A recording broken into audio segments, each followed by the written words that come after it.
আসসালামু আলাইকুম। আশা করি সকলে ভালো আছেন। আমি ইঞ্জিনিয়ার মোহাম্মদ আমিরুল ওয়াহেদ। দীর্ঘ 14 বছর ধরে সিভিল ইঞ্জিনিয়ার হিসেবে প্র্যাকটিক্যাল কাজ করে আসছি। আমাদের দীর্ঘ অভিজ্ঞতা থেকে কিছু অভিজ্ঞতা যদি আপনাদের সামনে আমরা উপস্থাপন করি, অবশ্যই আপনারা উপকৃত হবেন। কেননা বিল্ডিং নির্মাণের ক্ষেত্রে মালিক পক্ষরা অনাকাঙ্ক্ষিত বিভিন্ন ক্ষতির সম্মুখীন আমরা হয়ে থাকি, যেগুলো ক্ষতির সম্মুখীন হওয়ার কথা ছিল না।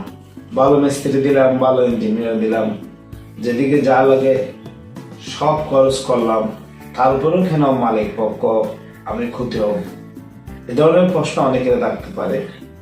তো ক্ষতি হওয়ার জন্য অবশ্যই আপনারও কিছু পরিকল্পনার ঘাটতি, অভিজ্ঞতার ঘাটতি রয়েছে।